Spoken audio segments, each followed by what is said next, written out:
अमित भैया का माइक थोड़ी सी और बढ़ाइए। कौन कहता है भगवान आते नहीं,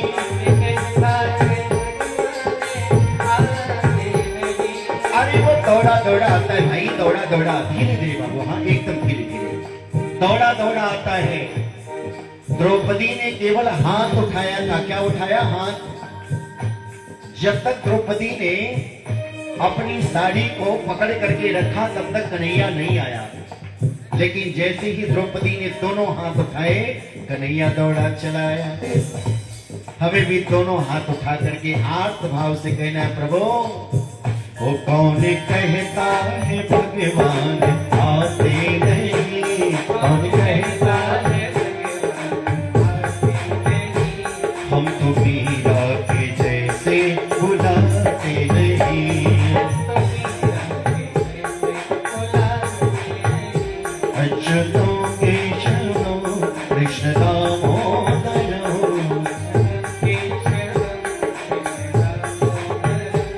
राम नारायणों जानकी वल्लभों। जय हो।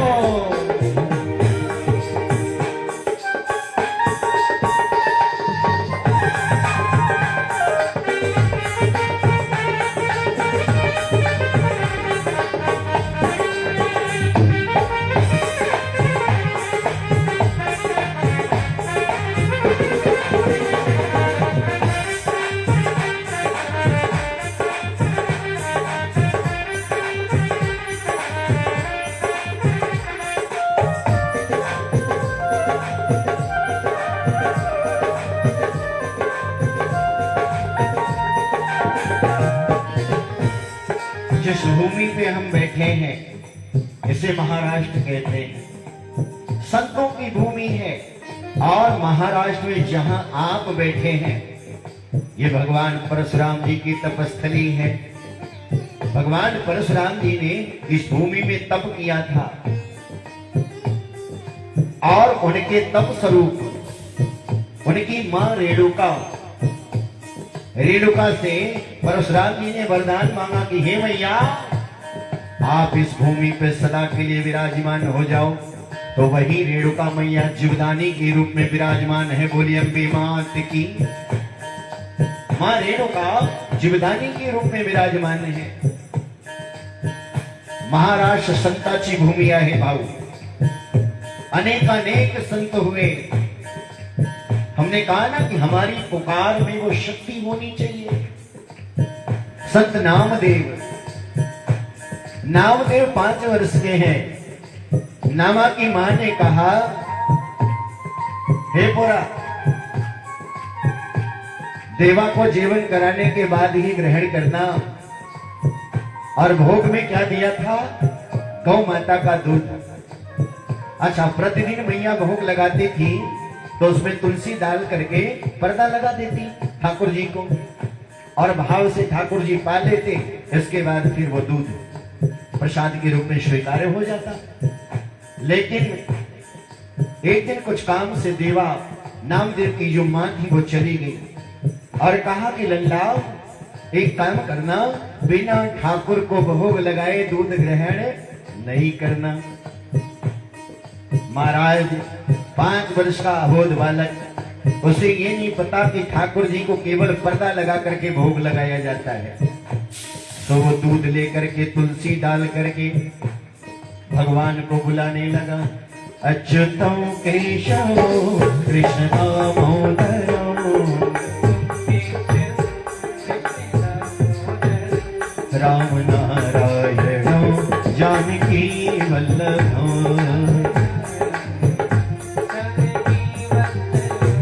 और बड़े भाव से विठ्ठला हो विठ्ठला, आओ माझा विठ्ठला, विठ्ठला हो विठ्ठला, आओ माझा विठ्ठला। ये भैया थोड़ी सी अमित की माइक और बढ़ा दो। अमित कम है थोड़ा। अमित कहाँ? अमित का थोड़ा सा और बढ़ा दो भैया। ये बेटा बढ़ा लो। हाँ, संकोच मत करो। बड़े भाव से गाइए ना, मानो नामदेव यहाँ जितने लोग बैठे सब नामदेव हैं। ठाकुर जी को बुला रहे भोग लगाने के लिए। विठ्ठला वो विठ्ठला, आओ माझा विठ्ठला,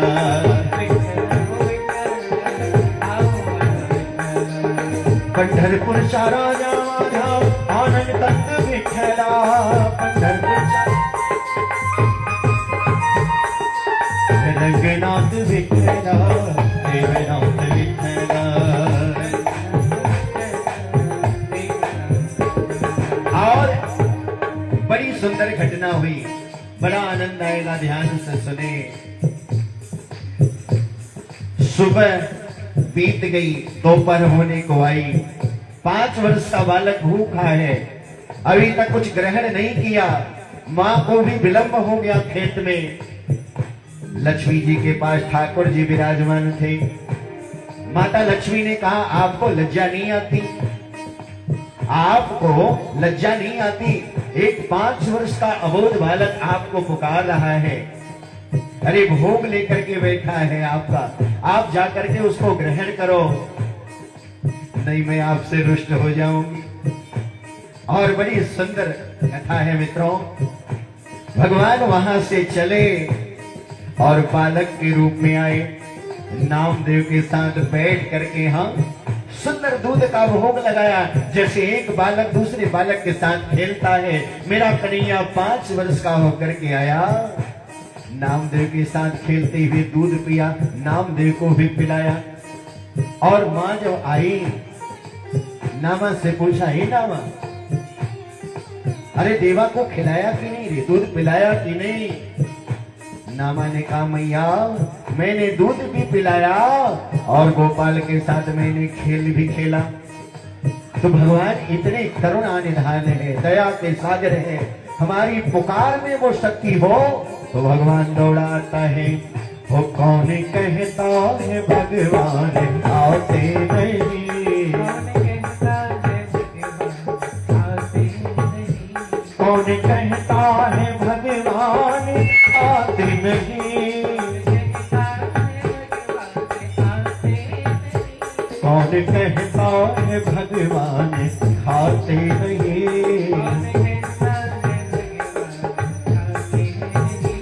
हम तो गोपी के जैसे गिराते नहीं, माँ यशोदा के जैसे गिराते नहीं। अच्युतों की शरणों कृष्ण दामोदर।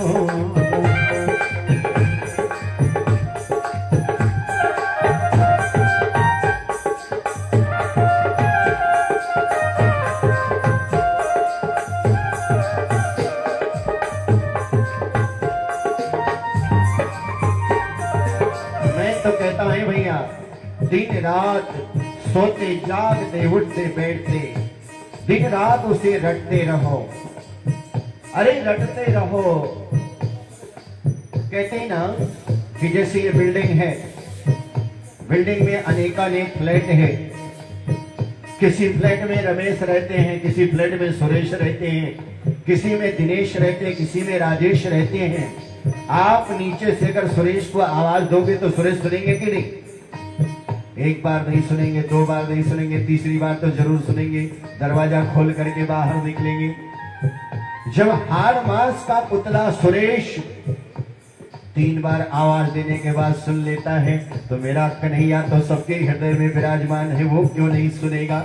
आप रटते रहो, अच्युतम केशवो कृष्ण दामोदरो, राम नारायण जानकी वल्लभो।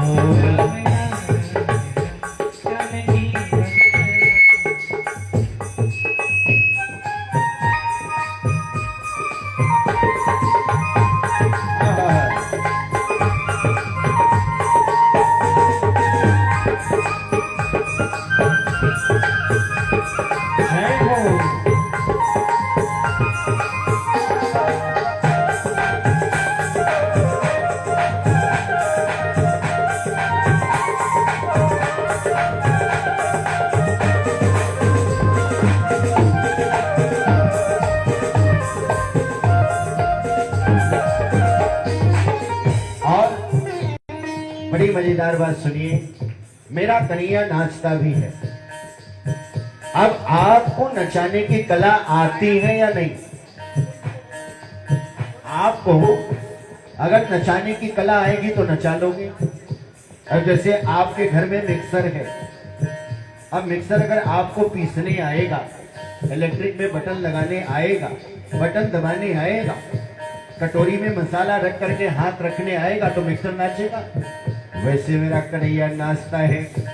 आपको कला होनी चाहिए नचाने की। शेष महेश गणेश धुनेश सुरेश हो जाहि निरंतर ध्यावे, जाहि अनादि अनंत अखंड अछेद अभेद सुवेद बतावे। नारद से सुख व्यास रटे, पछिहार तबो पुनि पार न पावे। ताहि अहीर की छोहरिया, छछिया भई छाछ नाच नचावे। कौन कहता है भगवान नाचते नहीं, कौन कहता है भगवान नाचते नहीं। रिदम कम करो, ये उठाओ। कौन कहता है भगवान नाचते नहीं, हम तो गोपी के जैसे नचाते नहीं, हम तो गोपी के जैसे नचाते नहीं। अच्युतों के शबो कृष्ण मोदरो, अच्युतों के शबो कृष्ण मोदरो। राम नारायण जानकी वल्लभो, राम नारायण जानकी वल्लभो। अच्युतों के शबो कृष्ण मोदरो, अच्युतों के शबो कृष्ण मोदरो। राम नारायण जानकी वल्लभो, राम नारायण जानकी वल्लभो। विठ्ठल विठ्ठल विठ्ठल हरि ओम विठ्ठल, विठ्ठल विठ्ठल विठ्ठल हरि ओम विठ्ठल, विठ्ठल विठ्ठल विठ्ठल हरि ओम विठ्ठल, विठ्ठल विठ्ठल हरि ओम विठ्ठल, विठ्ठल विठ्ठल विठ्ठल हरि ओम विठ्ठल।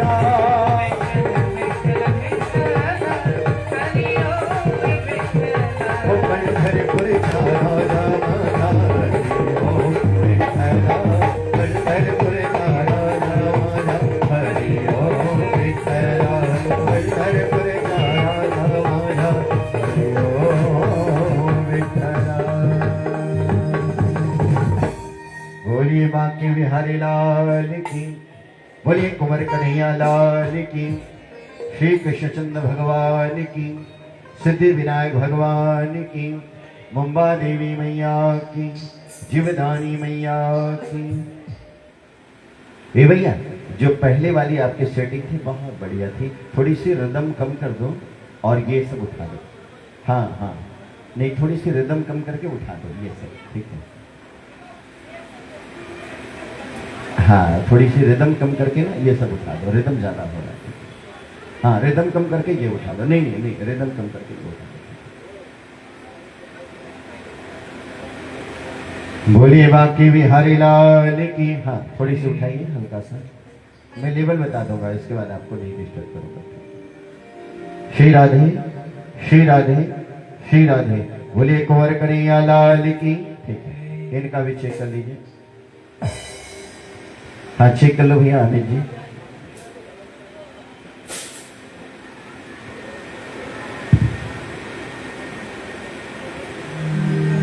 सच्चिदानंद रूपाय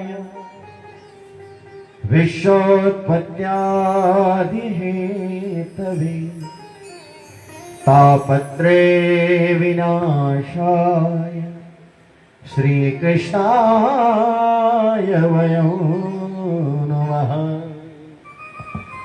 सच्चिदानंद रूपाय, सतचित आनंद कौन है?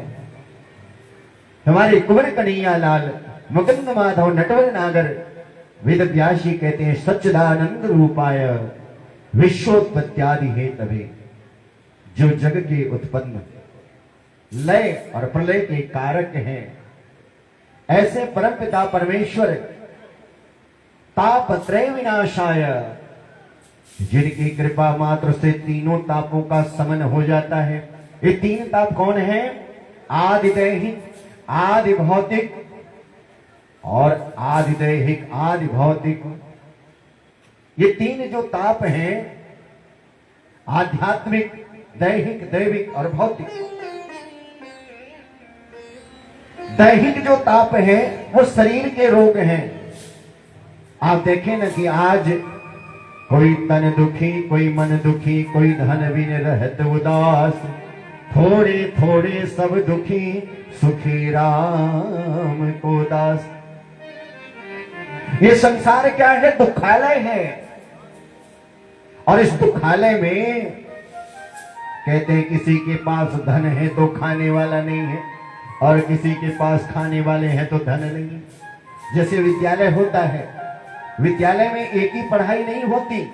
अरे वहां भूगोल भी पढ़ाया जाता है, इतिहास भी पढ़ाया जाता है, गणित भी पढ़ाया जाता है। हाँ, रुग्णालय होता है जहां की कई बीमारियों का इलाज होता है। इसी प्रकार से ये संसार क्या है? दुखालय है।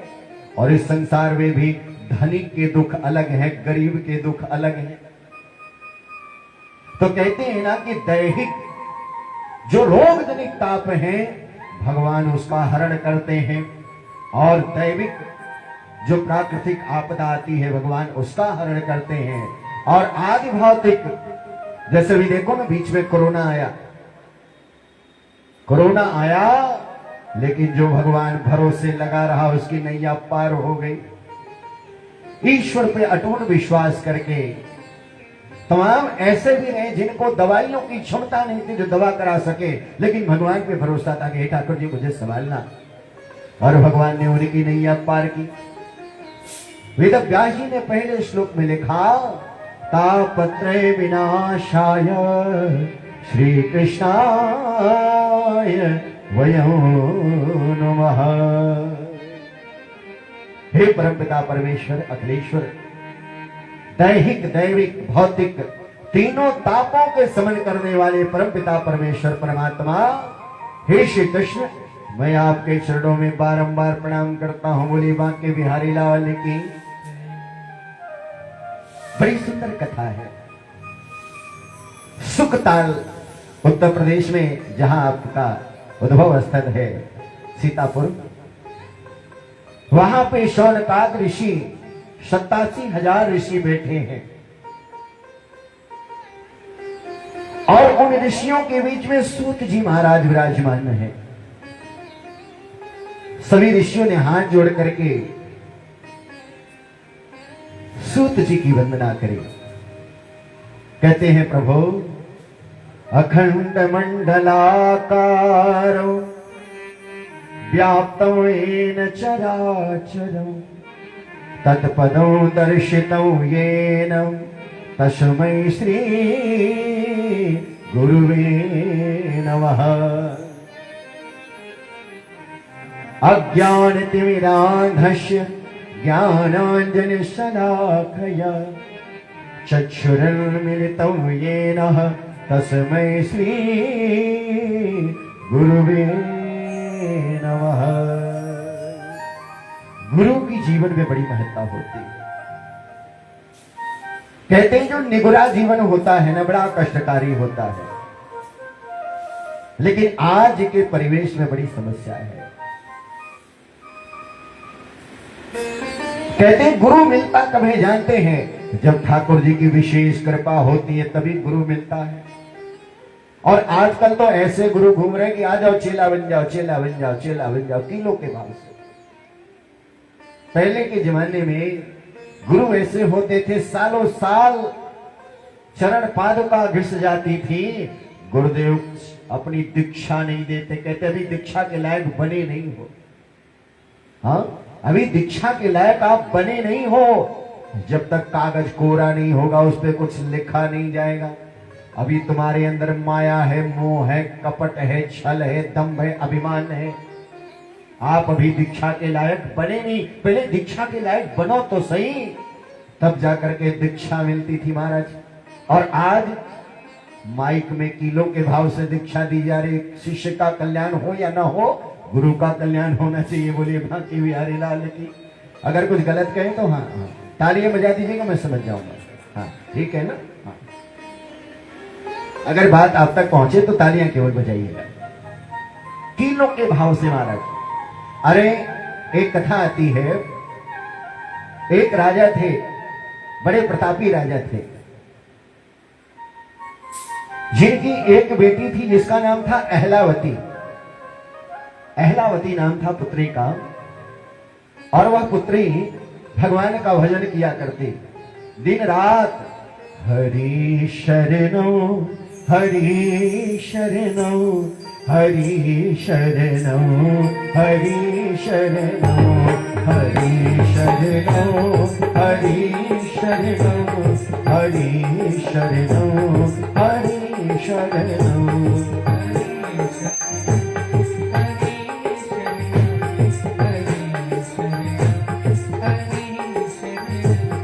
हरि शरणो हरि शरणो हरि शरणो हरि शरणो।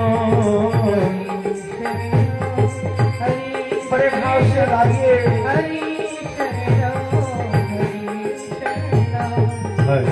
शरणो हरि शरणो हरि शरणो हरि शरणो हरि शरणो हरि शरणो हरि शरणो हरि शरणो हरि शरणो हरि शरणो हरि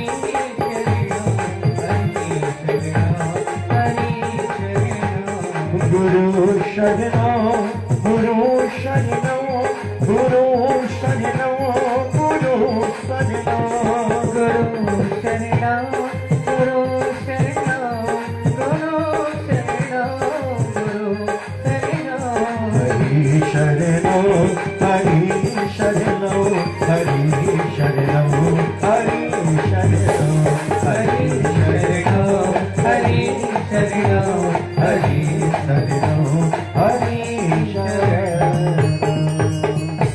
दिन रात अहलावती भगवान का भजन करती, पूजन किया करती। विवाह योग्य हो गई। राजा ने कहा, ये बिटिया विवाह कर दे तुम्हारी। कहती नहीं पिताजी, मैंने मन ही मन कन्हैया को अपना पति मान लिया है।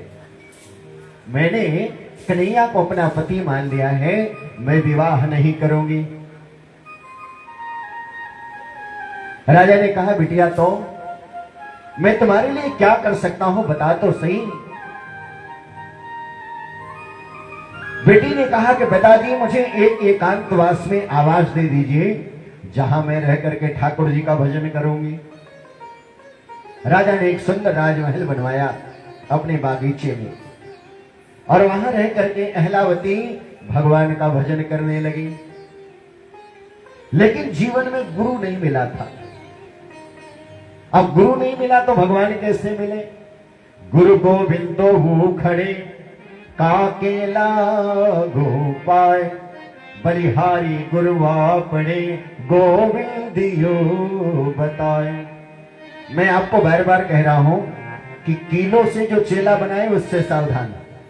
किलो के भाव से जो चेला बनाता हो, ऐसे गुरु से दूर रहना। बोलिए सियापति रामचंद्र की। उस दरबार में जाना जहां 10 बार जाने के बाद गुरु झिटकता रहे कि नहीं अभी तुम शिष्य बनने लायक नहीं हो, अभी शिष्य बनने लायक नहीं हो।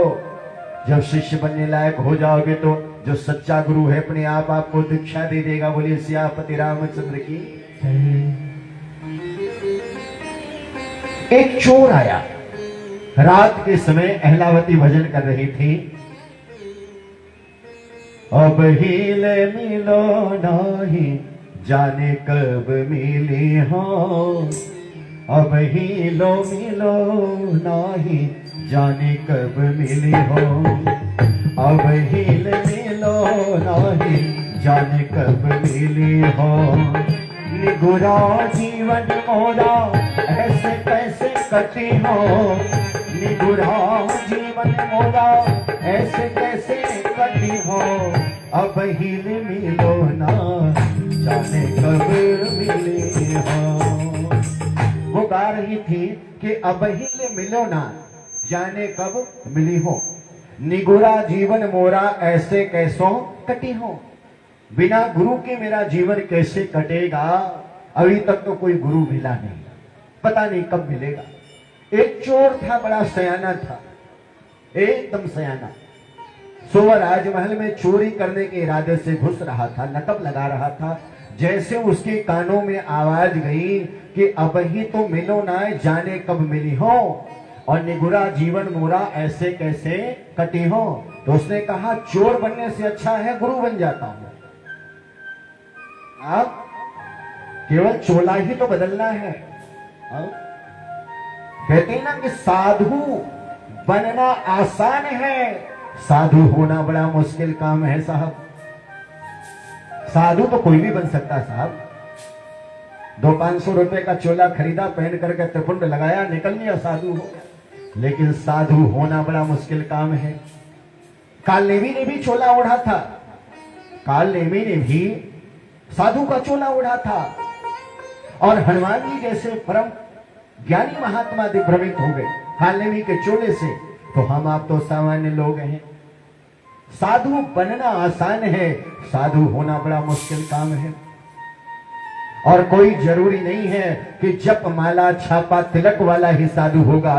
एक सामान्य गृहस्थी चलाने वाला, अपने बाल बच्चों का भरण पोषण करने वाला भी असल साधु होता है। बोलिए बांके बिहारी लाल की। बात अच्छी लगे तो तालियां दीजिएगा बस। एक असल गृहस्थ आदमी भी साधु होता है, अपने पुरुषार्थ की कमाई से यज्ञ करता है, भगवान का यजन पूजन करता है, उससे बड़ा कोई साधु नहीं है। वो जो गुरु बना, जो चोर था, उसने कहा कि अहलावती गुरु खोज रही है, मैं एक काम करता गुरु बन जाता हूं। सो गुरु तो बन गया, और गुरु बन करके 2-4 साधुओं से सुना था श्री कृष्ण गोविंद हरे मुरारी, हे नाथ नारायण वासुदेव, श्री कृष्ण गोविंद हरे मुरारी, हे नाथ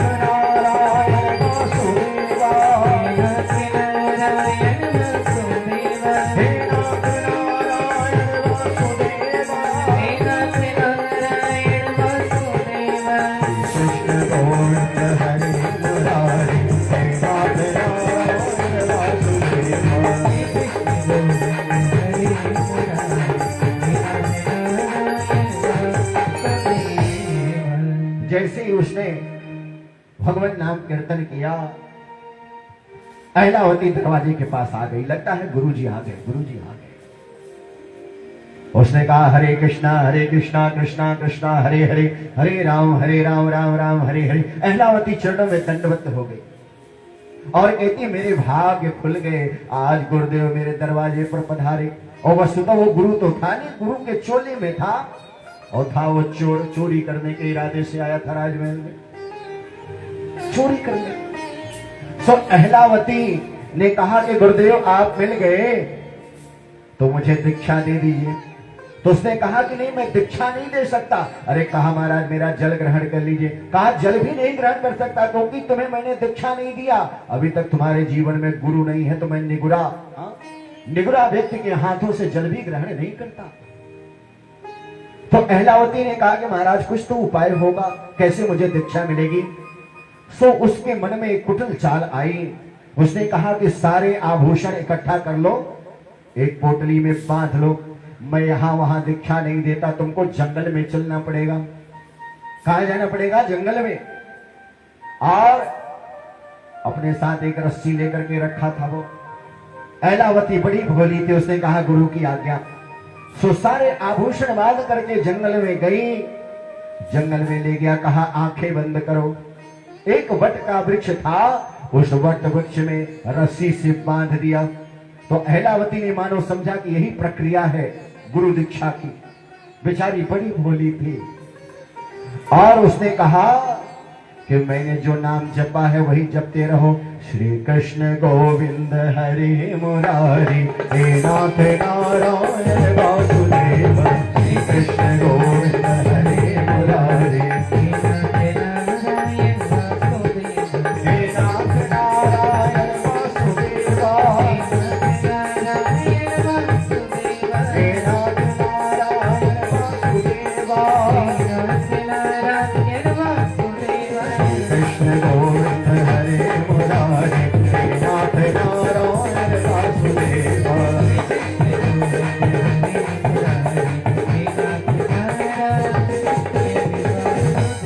और महाराज अहलावती जपने लगे श्री कृष्ण गोविंद हरे मुरारी। हाँ, थोड़ी सी ये चालू कर दीजिए। अहलावती जपने लगे श्री कृष्ण गोविंद हरे मुरारी। कहते हैं नाम में बड़ी शक्ति होती है, नाम में बहुत बड़ी शक्ति होती है।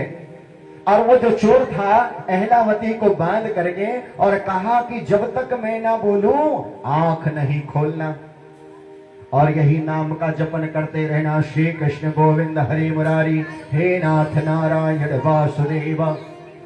अहलावती जपने लगी और चोर जो सारे आभूषण था वो लेकर के निकल गया, सारे आभूषण लेके निकल गया। अहलावती के पिताजी को बड़ी चिंता हुई, सैनिकों से कहा कि जरा देखो मेरी बेटी कहां है। सैनिक आए और राजमहल में अहलावती को नहीं पाया, सो जंगल में गए और उन्होंने देखा कि एक पेड़ से उनकी बेटी बंधी हुई है, एक पेड़ से बिटिया बंधी हुई है और श्री कृष्ण गोविंद हरे मुरारी, हे नाथ नारायण वासुदेव का जप कर रही है। अहलावती के पिता आए और पिता ने कहा कि बेटी मैं तुम्हारा पिता हूं, आंखें तो खोल, आंखें जरा खोल। अहलावती ने कहा नहीं, मेरे गुरुजी ने कहा है कि जब तक मैं ना बोलूं आंखें मत खोलना। ध्यान से सुनिएगा, गुरुजी ने कहा है कि जब तक मैं ना बोलूं आंखें नहीं खोलना।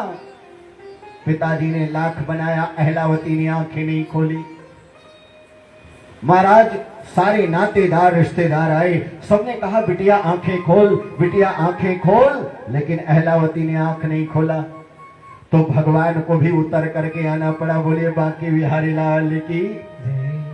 भगवान श्री लक्ष्मी नारायण उतर करके आए और कहते हैं बिटिया अरे मैं भगवान हूं, जरा आंखें खोल, मैं साक्षात नारायण हूं, आंखें खोल। अहलावती ने कहा मेरे गुरु ने कहा है जब तक मैं ना बोलूं आंखें नहीं खोलना। भगवान ने लक्ष्मी मैया से कहा कि देखो देवी, अब इसके गुरु को खोज करके लाओ तभी आंखें खोलेगी। लक्ष्मी मैया ने कहा वो तो चोर था प्रभु, उसको कहां खोजेंगे। तो बोले ये काम हमारे हनुमान जी महाराज करेंगे। बोले हनुमान जी महाराज के। सो वृंदावन की एक गली में वह जो चोर था वो किसी घर में सेंध लगा रहा था। वृंदावन की किसी गली में एक घर में सेंध लगा रहा था। उसी समय हनुमान जी महाराज प्रकट हो गए। बोले सियापति रामचंद्र की। हनुमान जी महाराज ने कहा अरे गुरुदेव सुनो। वो बेचारा देख करके थर थर कांपने लगा, महाबलवान पुरुष खड़ा है। अरे कहा किसी को दीक्षा दे करके आए हो तुम? अरे जाओ, जब तक तुम नहीं कहोगे तब तक वो आंखें नहीं खोलने वाली है। जब तक तुम नहीं कहोगे आंखें नहीं खोलेगी। हनुमान जी ने कहा कि चलो। वो थर थर कांपने लगा, कहा महाराज मैं तो चोर आदमी हूं। हाँ, अरे मैंने आभूषण चुराने के लिए ऐसा मैंने कृत्य किया, नाटक किया। अरे मैं कोई गुरु नहीं हूं, मैंने कोई दीक्षा नहीं दी उसको। अरे बोले कुछ तो दिया होगा। अरे बोला वृंदावन में सुना था श्री कृष्ण गोविंद हरे मुरारी, हे नाथ नारायण वासुदेव, वही मंत्र दे दिया उसे और वही मंत्र बोल करके मैं आभूषण लेके चला आया। सरकार एक काम करो, मेरे प्राणों की रक्षा करो। हनुमान जी महाराज ने कहा चिंता मत कर, तू मेरे कांधे पे बैठ जा। बोले हनुमान जी महाराज की। नाम का कितना बड़ा प्रभाव है कि वो अदना सा चोर हनुमान जी महाराज के कांधे पर बैठा। हनुमान जी महाराज लेकर के उसे आए जंगल में। और जब गुरु ने कहा कि अहलावती आंखें खोल, तो अहलावती ने आंखें खोला, भगवान साक्षात नारायण विराजमान थे। बोलिए बाके बिहारी लाल की। नाम की बड़ी महत्ता है। भले ही वो उसका जो लक्ष्य था उस शोर का कपट था, पाप था, लेकिन जो नाम था वो असली था। जो नाम था वो असली था। और उस नाम के प्रभाव के कारण अहलावती को भगवान ने दर्शन दिया। और अहलावती नहीं, उस चोर का जीवन बदल गया, वह संत हो गया। बोले बाके बिहारी लाल की। तापत्रय विनाशाय कुंवर कन्हैया लाल मुकुंद माधव तीनों तापों का शमन करते हैं। केवल एक बार पुकार करके देखो। बड़ा सुंदर भाव है ना। जो करते रहोगे, ये भैया हमारे अमित जी बड़ा अच्छा गाते हैं। हाँ, एक मिनट ऊपर ले लो। जो करते रहोगे भजन धीरे धीरे, जो करते रहोगे भजन धीरे धीरे, भजन धीरे धीरे। हाँ, जो करते रहोगे भजन धीरे धीरे, जो करते रहोगे भजन धीरे धीरे, तो मिल जाएगा वो भजन धीरे धीरे, तो मिल जाएगा वो भजन धीरे धीरे।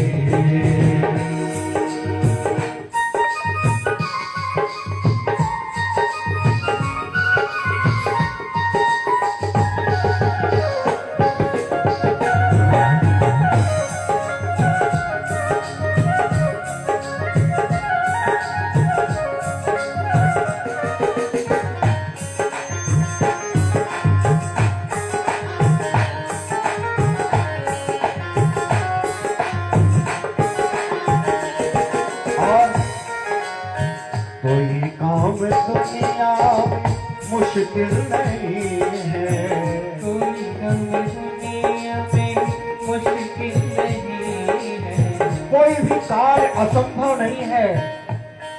कहते हैं एक अगर घर खरीदना है तो पाई पाई जोड़ते रहोगे तो एक दिन आपका घर हो जाएगा। और अगर आमदनी अठन्नी खर्चा रुपया हुआ तो नहीं हो पाएगा।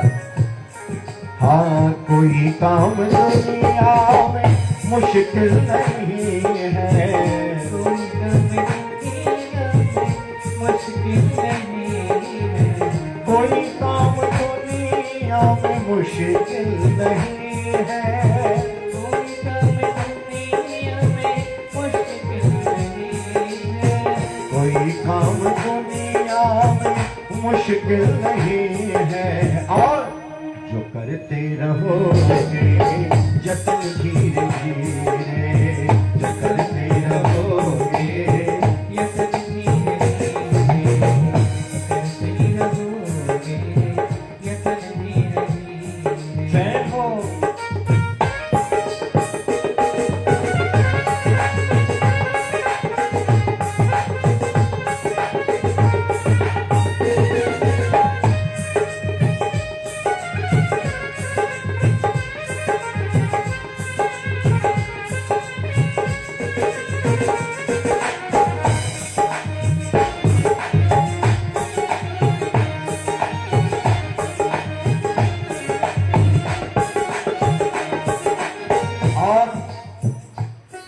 ईश्वर, मैंने कहा ना कि ईश्वर आता है, हमारी पुकार में वो शक्ति हो, हमारी आस्था अडिग हो, हमारा विश्वास अटूट हो। ये बैठी है ना हमारे जो कथा के आयोजक हैं आदरणीय राजकुमार गुप्ता जी, उनकी अर्धांगिनी श्रीमती भारती गुप्ता जी, आंखों की रोशनी छीन हो गई थी, डॉक्टरों ने कह दिया कि अब रोशनी आने वाली नहीं है, लेकिन मैया ने श्याम बाबा के चरणों में हाजिर लगाई, हे खाटू नरेश,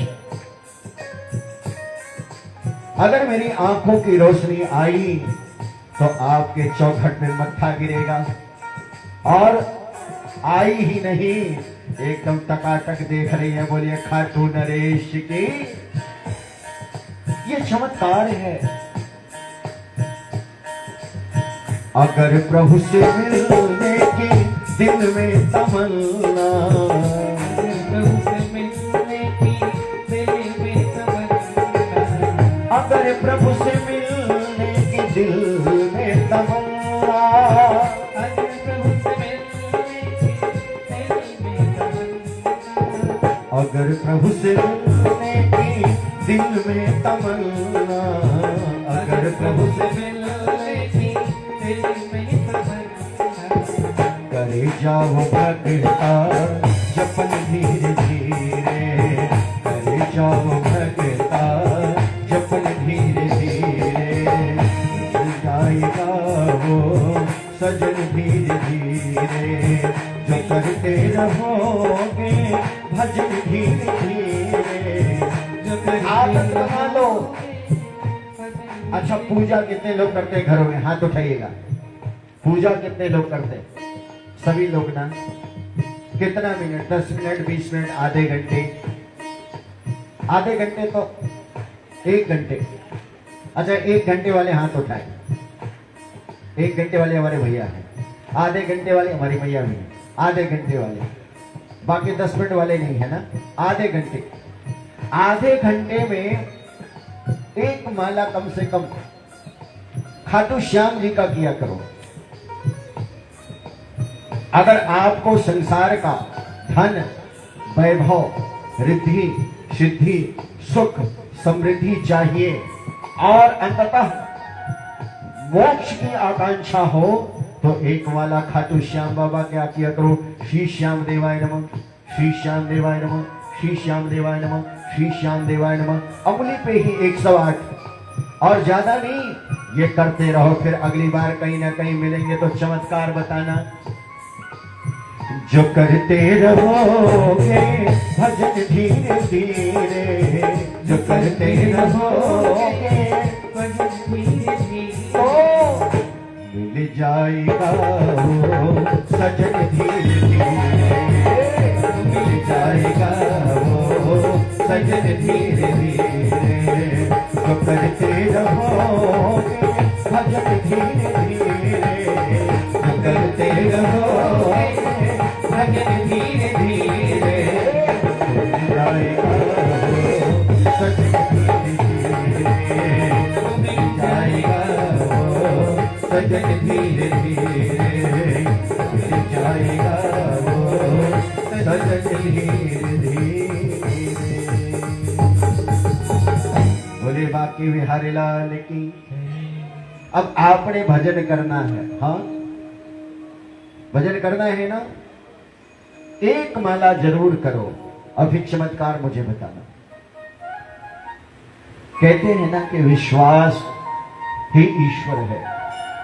भवानी शंकरो वंदे श्रद्धा विश्वास रूपिणो, याभ्याम बिना न पश्यन्ति श्रद्धा स्वांतस्तमीश्वरम। श्रद्धा मेरी मां है तो विश्वास मेरे शंकर है, और अगर विश्वास नहीं है तो श्रद्धा का कोई मतलब नहीं है। और जब तक विश्वास नहीं होगा श्रद्धा प्रकट नहीं होगी। जब तक शिव प्रसन्न नहीं होंगे श्रद्धा प्रसन्न नहीं हो सकती। शौनकादिक ऋषियों ने सूत जी से कहा कि महाराज, मेरे मन में अभिलाषा है, मुझे कृपा करके वो कथा सुनाइए जो मोक्षदायिनी है। श्रीमद् भागवत बड़ा ही अद्भुत ग्रंथ है। 18,000 श्लोक हैं, 335 अध्याय हैं और 12 स्कंद हैं। पुरातन काल में सूर्योदय से लेकर के सूर्यास्त तक कथा होती थी। 7 दिनों में तब कथा पूर्ण होती थी। 18,000 श्लोकों का पाठ होता था, क्योंकि उस दौर में हिंदी का रूपांतरण नहीं होता था। कथा हिंदी में नहीं कही जाती थी, श्रोता भी संस्कृत समझता था और वक्ता भी संस्कृत बोलता था, इसलिए कथा हो जाती थी 7 दिन में 18,000 श्लोक। लेकिन आज के परिवेश में देववाणी थोड़ी सी क्लिष्ट हो गई, और क्लिष्ट क्या हुई, हम लोगों ने उससे थोड़ा सा अछूत में बना लिया। अंग्रेजी पर हम बढ़ते चले गए, बढ़ते चले गए, बढ़ते चले गए, लेकिन अपनी देववाणी को हम भूल गए। अच्छा, गायत्री मंत्र कितने लोगों को याद है? हाथ उठाइएगा। सभी को याद है। गायत्री मंत्र कहता क्या है, कितने लोगों को मालूम है? नहीं। गायत्री मंत्र कहता क्या है? गायत्री मंत्र क्या संदेश देता है? हमने याद तो कर लिया। जो आज हम आप कहते हैं ना कि हम आप टूटते जा रहे हैं, बिखरते जा रहे हैं, क्यों? उसका कारण है हमने रट तो लिया, लेकिन जानने का प्रयास नहीं किया कि गायत्री कहता क्या है। कथा पांडाल में जितने लोग बैठे हैं, शायद एक आध बंधु बांधवों को ज्ञात हो कि गायत्री मंत्र कहता क्या है। ओम भूर्भुवः स्वः तत्सवितुर्वरेण्यं भर्गो देवस्य धीमहि धियो यो नः प्रचोदयात्। ये याद तो सबको है। ओम भूर्भुवः स्वः, भूर